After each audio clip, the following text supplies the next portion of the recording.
Assalamualaikum warahmatullahi wabarakatuh. Perkenalkan, nama saya Siti Nurhamidah dengan NIM 124405011. Saya dari Jurnalistik 3A. Di sini saya akan memaparkan dan menjelaskan 25 teori komunikasi. Berikut penjelasan dan contohnya. Yang pertama, teori jarum hipodermik. Pengertian teori jarum hipodermik yaitu media memiliki kekuatan besar dan pesan diterima halayak secara langsung tanpa disaring. Contoh dari jarum hipodermik itu tersendiri yaitu poster propaganda perang membuat masyarakat mendukung perang tanpa menyatakan kebenarannya. Lalu yang kedua ada teori peluru. Pengertian dari teori peluru itu tersendiri, pesan media bekerja seperti peluru yang langsung menembus pikiran audiens.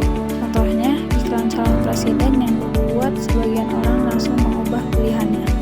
Yang ketiga ada teori agenda setting. Pengertiannya yaitu media menentukan isu mana yang dianggap penting oleh masyarakat.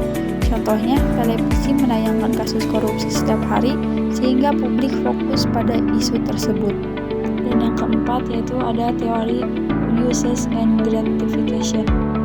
Pengertiannya, audiens aktif memilih media berdasarkan kebutuhan pribadinya. Contohnya, orang membuka YouTube untuk belajar tutorial bukan karena dipaksa media. Teori kultivasi. Pengertian teori kultivasi itu tersendiri yaitu menyatakan bahwa paparan media jangka panjang dapat membentuk persepsi manusia terhadap realitas. Contohnya, penonton drama kriminal jangka panjang meyakini bahwa dunia nyata penuh kejahatan. Yang keenam ada teori spiral, yaitu individu cenderung diam jika mendapatkan. Yang keenam ada teori spiral, yaitu individu cenderung diam jika pendapatnya tidak sesuai dengan mayoritasnya. Contohnya, pengguna media sosial enggan mengunggah opini politik yang berbeda dari tren umum. Yang ketujuh ada teori difusi inovasi, yaitu menjelaskan proses penyebaran inovasi baru melalui kategori adopter. Contohnya, TikTok awalnya digunakan remaja, lalu menyebar ke berbagai kelompok umur. Yang kedelapan ada teori ketergantungan media. Pengertiannya, pengaruh media meningkat bila audiens sangat bergantung kepada media untuk informasi. Contohnya, saat bencana, masyarakat terus mengikuti berita TV untuk update sehingga mudah dipengaruhi oleh framingnya. Yang kesembilan ada teori framing. Pengertiannya, media menyeleksi bagian realitas dan kewajikannya dari sudut pandang tertentu. Contohnya, aksi demo diberitakan sebagai anarkis, meski sebagian besar berlangsung damai. Yang ke-10 ada teori gatekeeping. Pengertiannya, proses penyaringan informasi oleh pihak tertentu sebelum diteruskan ke publik. Contohnya, editor menolak berita yang tidak memenuhi syarat standar jurnalistik. Dan yang ke-11, teori konstruksi sosial atas realitas. Pengertiannya, realitas terbentuk melalui proses interaksi dan komunikasi antar individu. Contohnya, istilah selebgram terbentuk dari kesepakatan masyarakat media sosial. Yang ke-12 ada teori interaksionisme simbolik. Pengertiannya, makna muncul dari interaksi melalui simbol-simbol sosial. Contohnya, emoji love dipahami sebagai simbol cinta karena kesepakatan sosial.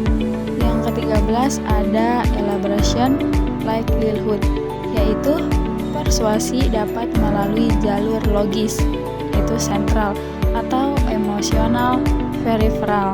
Contohnya, iklan produk menggunakan data uji coba sentral dan celebrity peripheral.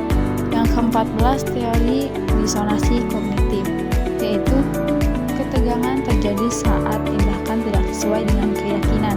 Contohnya, perokok merasa bermasalah tetapi tetap merokok karena sulit berhenti. Yang ke-15 ada teori two-step flow, yaitu informasi media mengalir melalui opinion leader sebelum sampai ke publik. Contohnya, warganet menunggu opini influencer sebelum percaya suatu berita.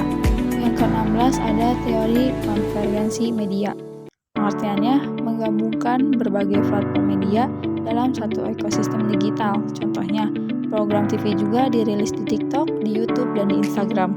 Yang ke-17 ada teori ketergantungan sistem sosial, Pengertiannya, efek media dipengaruhi hubungan antara media, masyarakat, dan sistem sosial. Contohnya, pada situasi krisis nasional, masyarakat lebih bergantung pada media resmi. Yang ke-18 ada teori tanggung jawab sosial, yaitu media harus menyajikan informasi secara benar, etis, dan seimbang.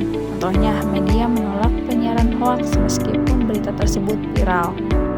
Teori agenda building, yaitu agenda media dibentuk melalui interaksi antara media, publik, dan aktor politik. Contohnya, aktivitas lingkungan mendorong isu sampah sehingga media meliput dan menjadikannya agenda nasional. Yang ke-20, teori spiral informasi. Pengertiannya, informasi yang berulang memperkuat keyakinan masyarakat terhadap suatu isu. Contohnya, berita positif tentang seorang figur publik terus-menerus memperkuat citranya.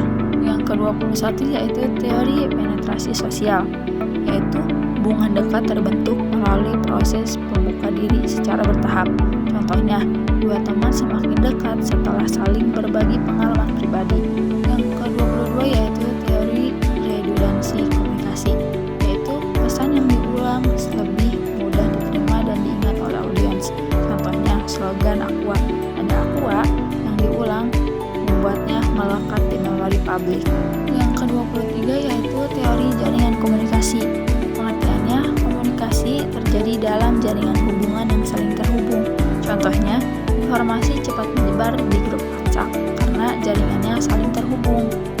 Dan yang ke-24 yaitu teori kontrak sosial media baru. Pengertiannya, norma dan etika digital dibentuk dari kesepakatan pengguna internet. Contohnya, netizen bersama-sama menolak konten kekerasan dan melaporkannya. Dan yang terakhir, 25, yaitu teori ekologi media. Pengertiannya, media mempengaruhi cara manusia berpikir, berperilaku, dan berinteraksi.